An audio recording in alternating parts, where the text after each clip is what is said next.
Kia ora tato, nau mai ki Aotearoa. New Zealand, the largest nation in Polynesia, the backdrop for fantasy film settings, and a laid-back, so far out-of-the-way place, it is among the last to be permanently settled by humanity. One glance at a map of the country and its main geographical features, the North and South Island, are immediately apparent. But let's say you want to get out to the filming location for Lord of the Rings. Which of these two islands are the best to visit? Does the North Island beat out the South? Is it more worthwhile to go closer to the edge of the world? Let's find out. To begin with, the first step in visiting New Zealand is getting to New Zealand. When it comes to infrastructure, the North Island is by far better connected. The international airports of Auckland and Wellington contain international connections between Australia and the rest of the South Pacific, whereas the South Island only has Christchurch for international connections, and even then, few direct ones. A public bus system does serve the majority of both islands. However, the additional connections by air internationally give the North Island an edge. As for the reason behind this increased connectivity, the North Island boasts a larger population, with about 3,997,300 people, or 76.5% of the total population, compared to 1,225,000, or 23.5%, who call the South Island home, despite its larger geographic size. And when taking the major cities out of account, the North Island still contains the largest settlements such as Hamilton, Tauranga, Napier, New Plymouth, Rotorua, and Whangarei. Meanwhile, only 4 settlements in the South Island land in the top 20 largest of the entire country: Christchurch, Dunedin, Neilson, and Invercargill. So the North wins out on city life by a long shot.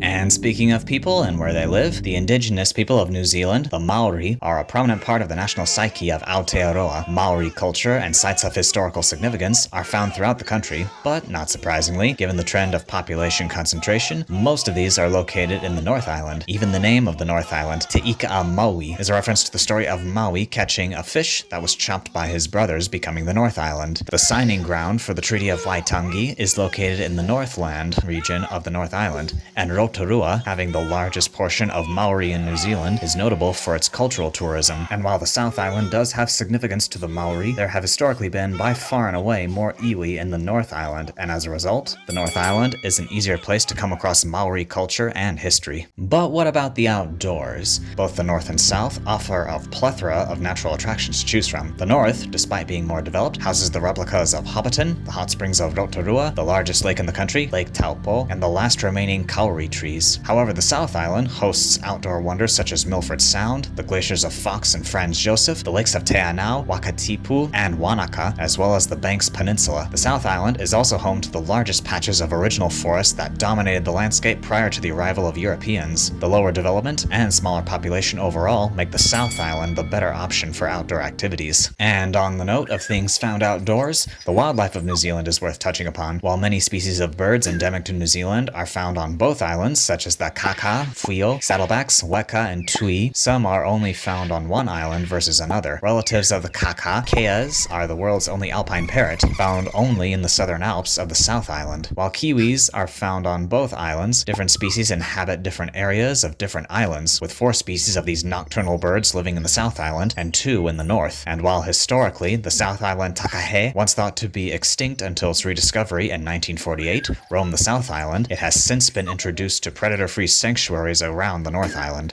Reptiles such as the tuatara are found within sanctuaries of the North Island, while others such as the jeweled and takitimu geckos are only found in the South Island. Among the lesser-known denizens of New Zealand's endemic wildlife are mammals. While marine mammals such as whales and dolphins are found around both islands, the Hector's dolphin, the smallest dolphin in the world, is found primarily around the South Island. Along with these are the New Zealand sea lion and yellow-eyed penguin, being found off of and coming ashore solely on the shores of the South Island. This gives the South Island the edge in slightly more unique wildlife viewing. But what do you think? Is the North Island more worthwhile, or does the South Island demand more attention and admiration? Share your thoughts in the comments below, and if you'd like to see more videos like this, be sure to subscribe and check out some other comparisons. This is your resident Chrome Sealot, signing out.